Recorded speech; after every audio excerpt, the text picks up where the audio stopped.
On this episode of How to Actually Change the World, we talk with Professor Brad Jacob. Professor Jacob is an Associate Dean for Academic Programs at the Regent University Law School. Enjoy the show. All right. Well, welcome, everybody. My name is Darvin Wentes. And I'm Ray Pearson-Ben. And this is How to Actually Change the World. It's Regent University's official podcast, and we are so excited. We're going to be bringing you stories from a bunch of different people who are doing great things in the world, and we're glad that you're tuning in and listening.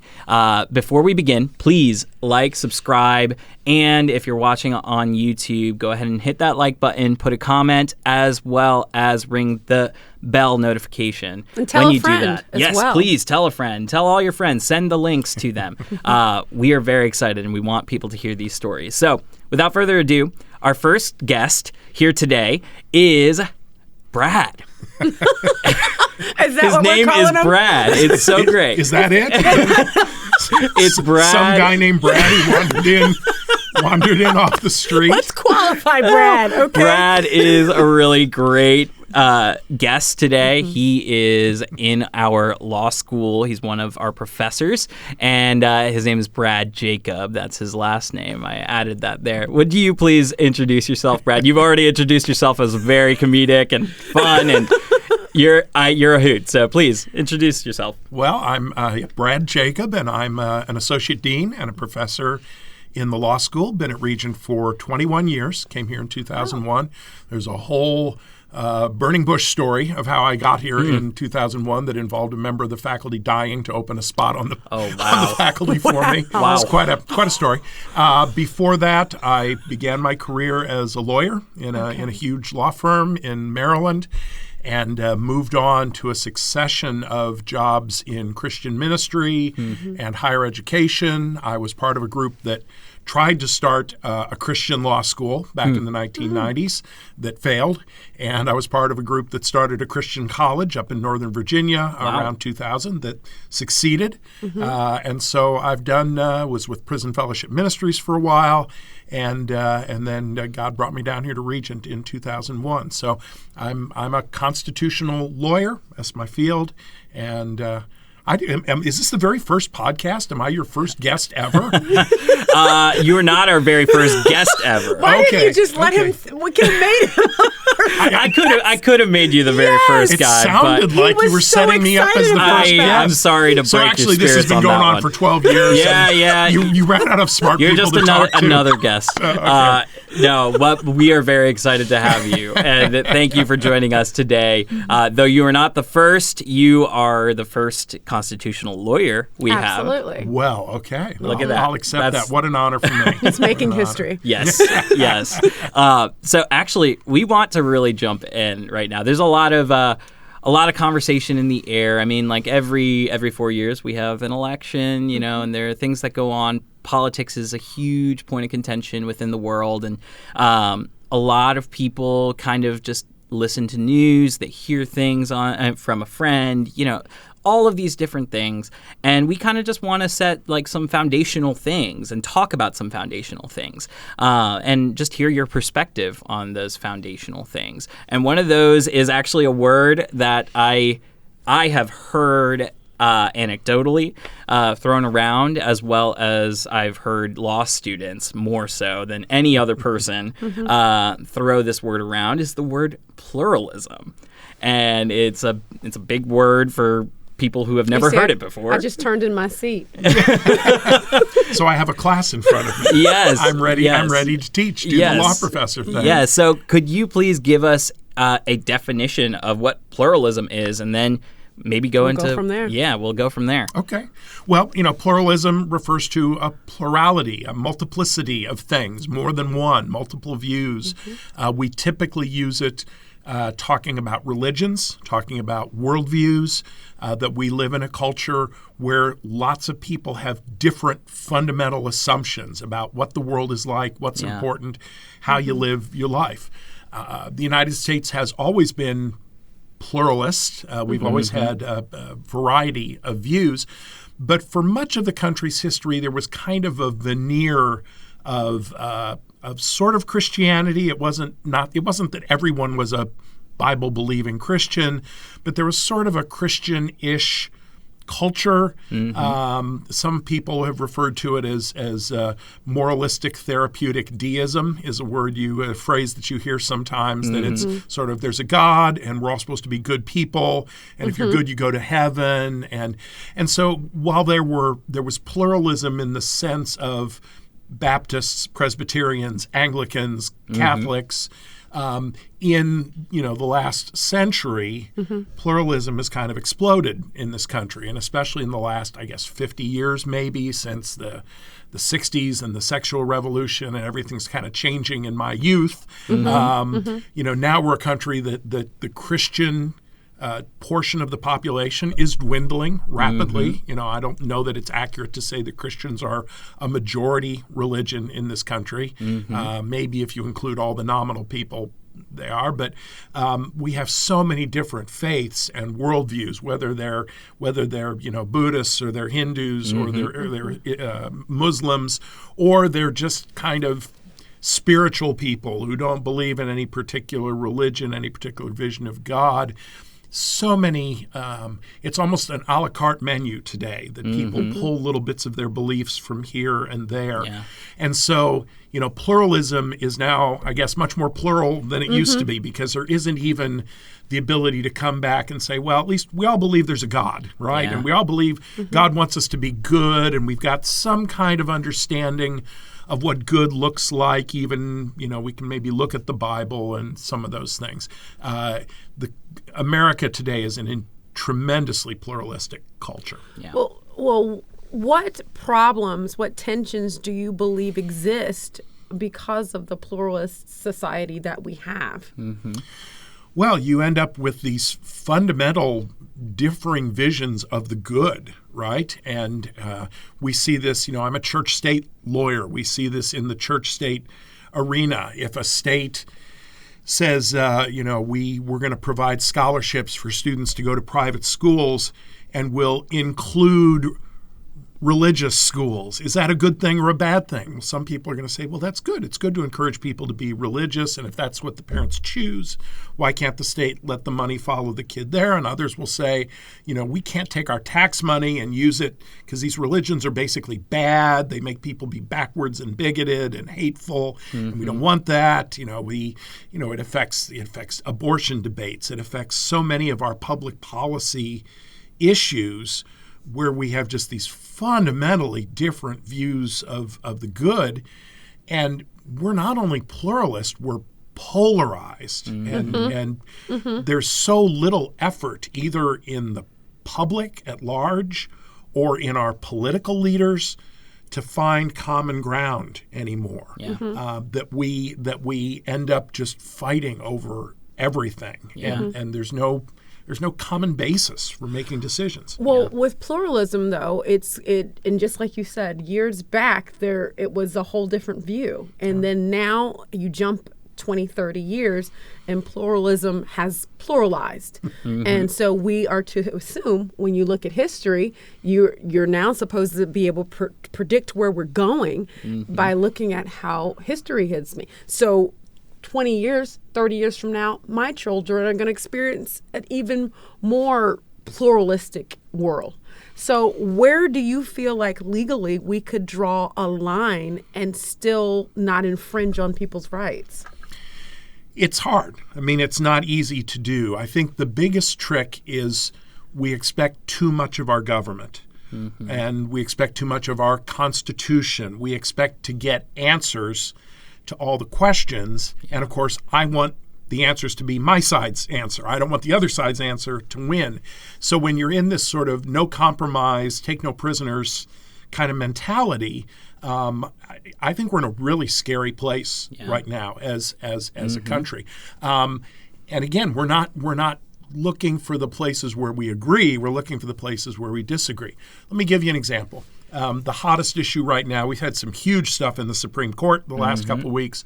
Abortion is the huge issue right now. The Supreme Court, in the Dobbs case, overrules Roe versus Wade and Planned Parenthood versus Casey and says, correctly, in my view, nothing in the United States Constitution deals with abortion. It doesn't say that the states may allow abortion. It doesn't say that the states may not allow abortion. It's simply not a constitutional issue. It belongs to the people. Go to your legislature, decide, make the laws. Well, American people are very divided. Yep. I'm really pro-life, okay? My wife and I have adopted 4 children out of crisis pregnancies because we're committed to trying to help moms, young moms who are in a crisis pregnancy. I believe that science teaches that when a human egg is fertilized, it has fully human DNA, and therefore it is a person. And I am generally opposed to ending the life of a person. So for me, even things like the morning after pill and L and some of these birth controls that take a fertilized egg and cause its existence to end very quickly, to me is ending the life of a child. Yeah. Now, that's a very extreme view on the right to life. That's my view. But I recognize that less than 20% of the American public agree with me on that. Yes.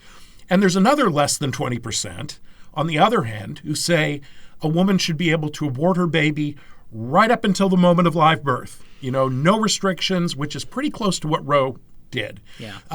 No restrictions. If you don't want that child, until that child is out there, laying on the bed in the hospital, you can always end the life of that child. Neither one of those groups has a majority in this country. Yeah.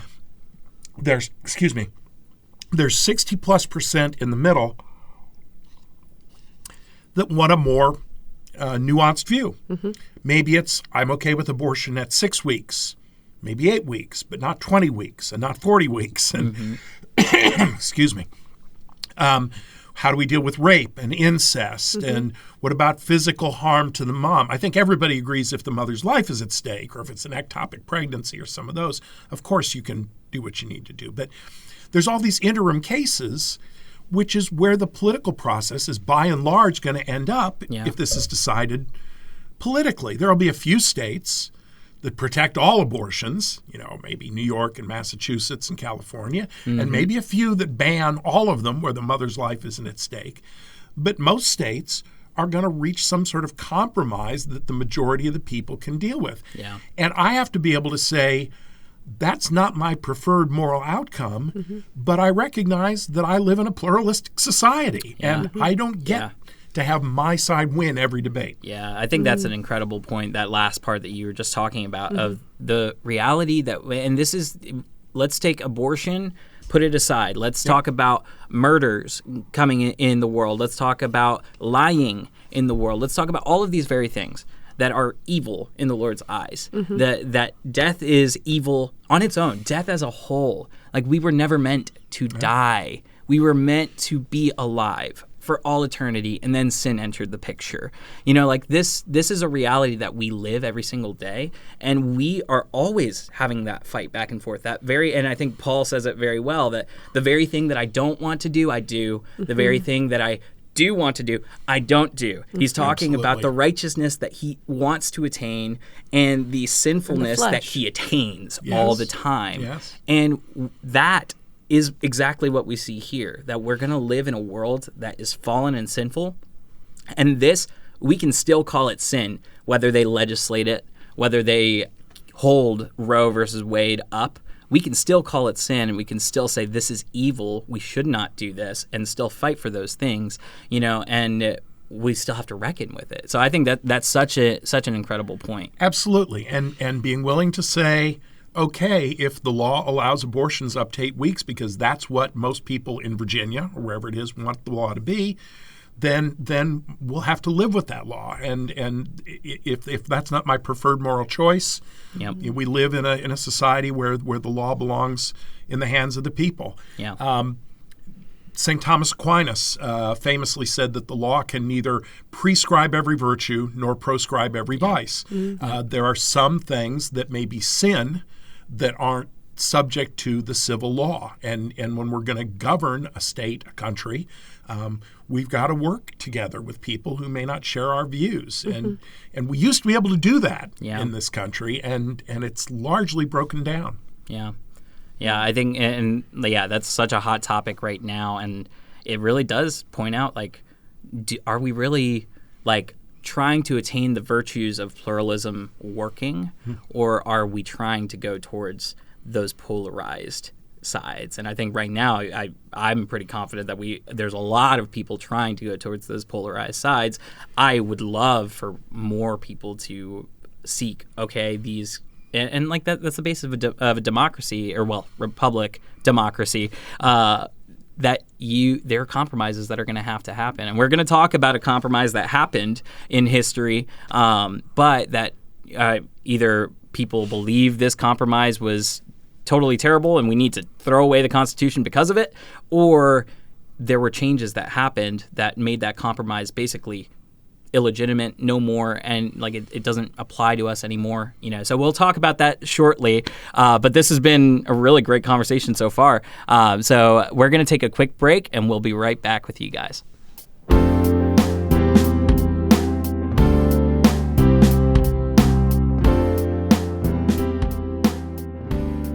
All right, and we are back. We were just having a really great conversation on pluralism and within the landscape of abortion and all of the things that are going on right now. I believe Ray actually has a question for us. I do, and it's because, and I just am curious, you said just now that there was a time when, of course, we were plural, since the conception, but there was a time when we were working well as a pluralistic society, and I'd like to know when that was. Yes.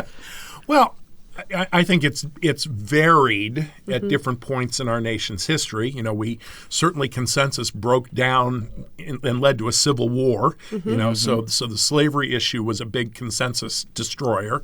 I'm going to say in the world of my youth, and I grew up in the 1960s.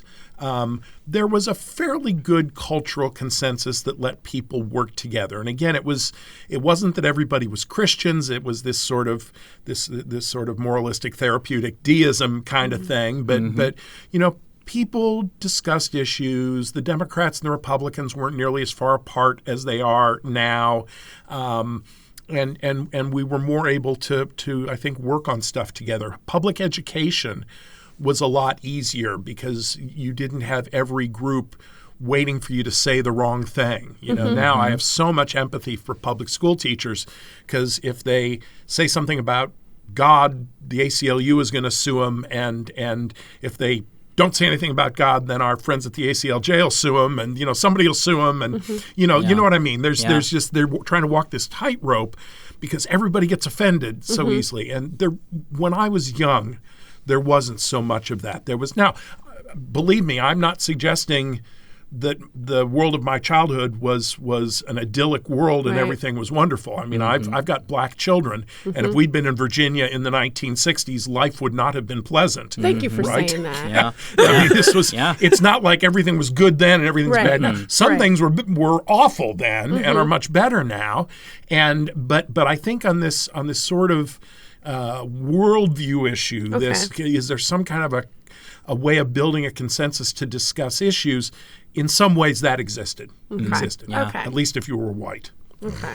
And I appreciate you saying that, just because, we all bring to the table our life experience, right? And I won't say I go as far back as the 60s. I won't say that. No, you're a child. And I love you so much for saying that. But I can say the experiences that my parents have, and even the experience that I had growing up, even in this region, certainly were not always pleasant. Yeah. And so I just wanted to know if there was a time when everybody was a little more unified.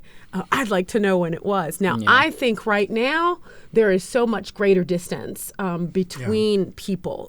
I think that we're farther apart, and that is problematic. One thing, it's good that people are speaking up and we're hearing a lot more voices, but it's unfortunate because I think people get caught up in their own voice, the sound of their own voice, that people as a whole, us as a people, don't matter. And it's more so just my voice and just what I think. And so I'm glad that you recognize that. And it's good because I didn't even know that about you as a parent. Oh, that I have black kids? Yes. And so then you do have an experience there of knowing that there are issues that we need to rectify just with the differences of how people are treated just in the uniform that they have been issued.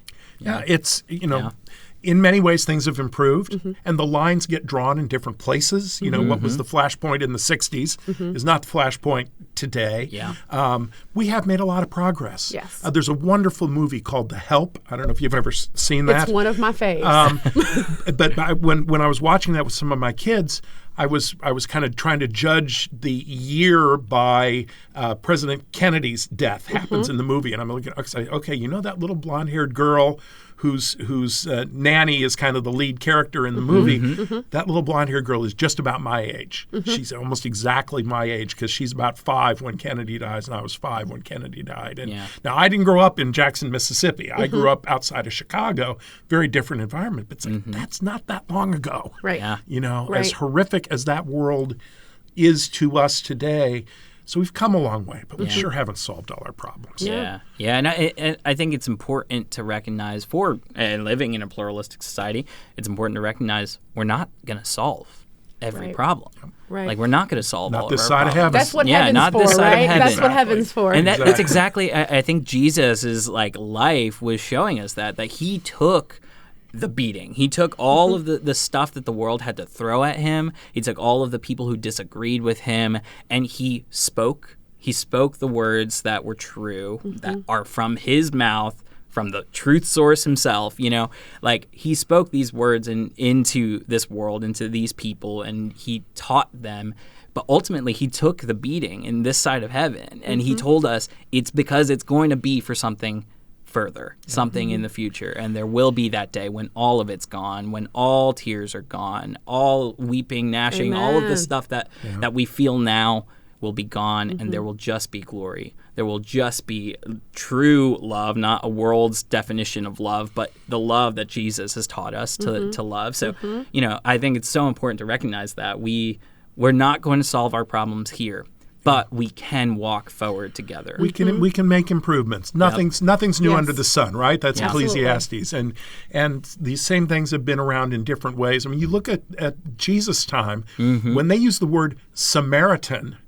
That's kind of like a 1950s Southern white guy saying black or saying a nastier word for black, right? I mean, Samaritans were just hated. They were like the Jews considered them less than human. So when you hit the parable of the Good Samaritan, or you get Jesus at the well with the Samaritan woman, he's crossing a huge line of bigotry to reach out. He knows what this has been for us. This isn't new. This is human nature. You know, we always have a tendency to want to put people in that you're the other. You know, you're in a different camp. So, Yeah. Well, I think that's a really great segue into this question, and I really wanted to touch on this question. You know, how would you respond to people who say that there needs to be a replacement, a total replacement of the Constitution because of things like it not including the word woman within it, or it not including black people or the word black people, or things that reference black people as other being a than whole person. as being a whole person. You know, the 3/5 compromise put into the Constitution, it's still in there, as I've been, you know, that question's been posed to me, that No, the it's 3/5 compromise is still in the writing, and it's not. It was amended away. Yeah, exactly. That was Now, something that I shared. Just as a matter of document structure, they decided when they first put on the Bill of Rights that they would not rewrite the actual text of the Constitution every time an amendment was added and integrate it into the text. They would just add the amendments on to the end. But the 3/5 compromise is gone. It's not part of the Constitution anymore. The Constitution obviously has a huge moral issue over slavery. You know, there was the founders had to make a choice. You know, they've written these lofty words. You know, all men are created equal, endowed by their Creator with certain unalienable rights. Among these are life, liberty, and the pursuit of happiness. But they had a choice. If we're going to try to take a position on slavery, we're going to have at least 2 countries, maybe more. If we're going to get 13 colonies and make them into one country, we're going to have to punt the issue of slavery. And so they did. They didn't require slavery in the Constitution. They didn't ban slavery in the Constitution. The 3/5 compromise was awful. It was horrible. I mean, it essentially allowed Southern slaveholders to get more votes. Because the 3/5 of a person that the slaves counted, they weren't voting. They didn't. It's not like the slave got in and said, "Well, I get my 3/5 of a vote." That was just more votes for the slaveholders, right?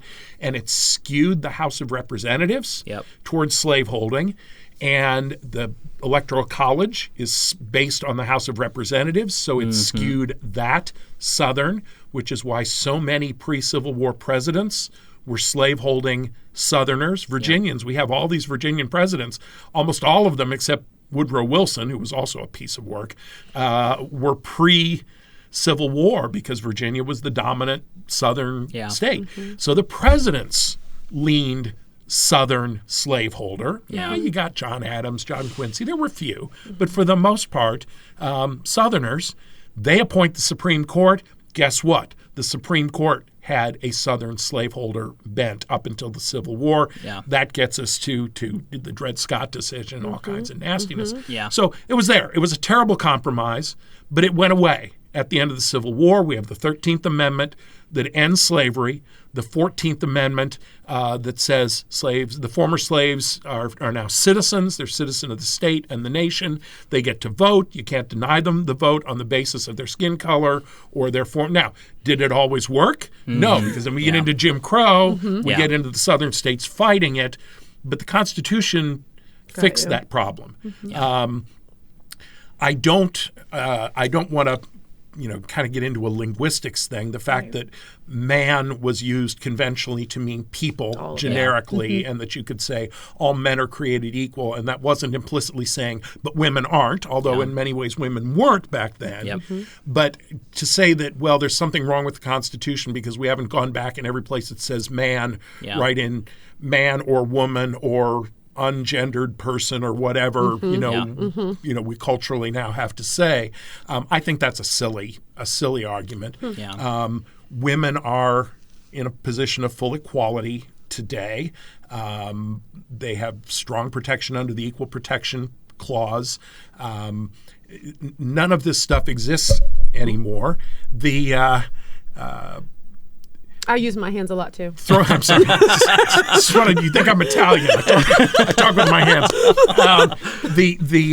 To say we're going to throw out the Constitution is just supposed to be the structure, how we do it. It's the rules of the game that it tells us, how to elect people, how long they serve, how you pass a law.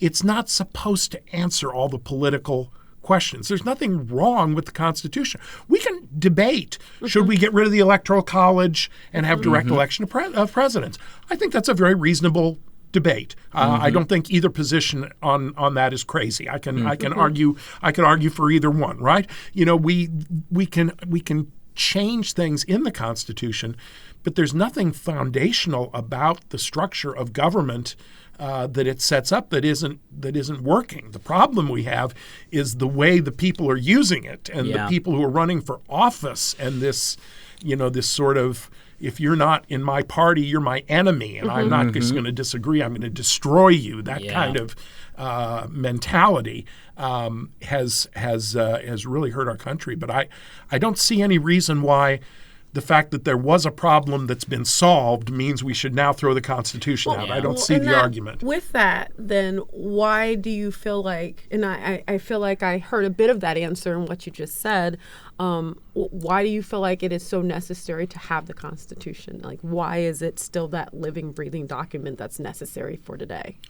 Okay, living, breathing document is interesting terminology. Well, I say that because there are amendments. Yes. And you do feel like the amendments are necessary, that they need to absolutely need to be made. We can't be governed forever by a document that was written in 1787 and is unchangeable. Why we need a Constitution? Boy, how much time do we have? I know. I could give you a little run through English legal history, but essentially when we came as colonies under England, English law is based on legislative supremacy. Okay, Parliament has the final word on everything in England. They have a thing called the British Constitution that's made up of multiple documents like Magna Carta and the English Bill of Rights and some of these things. But none of them are legally higher than an act of Parliament. So Parliament, for example, could repeal Magna Carta tomorrow if they wanted to. Now, they're not going to. A member of Parliament who advocated repealing Magna Carta would be out of office so fast you would know it. But the English system is you end with the legislature, and it's better to end with the legislature than the courts because the legislature is politically accountable. Judges, we have no control over. Judges typically serve for life. A judge makes a bad decision, you can't do anything about it. So the English system says statutes overrule judges. Our founders looked at their experience as a colony and said, even Parliament can be tyrannical. We want one more tier on the pyramid. So you've got the courts on the bottom, this common law making law. Then you've got the legislature, and a statute can trump the judicial decisions. And then they said, we're going to put on the top a document. And the document is going to be enacted by we, the people of the United States, not by the legislature, not by the president, not by the courts. And it's going to draw a box. And it's going to say, this is how the game is played. These are the rules. Okay? And everybody in government has to follow it. The executive, the legislature, and the courts. And we need that to have rules of the game to make the thing work. Our problem today is that the Supreme Court has decided, at least in some cases, they're moving away from it, I think.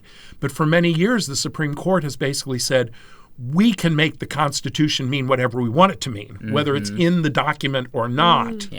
And then you end up elevating those non-accountable judges back up to the top of the pyramid again.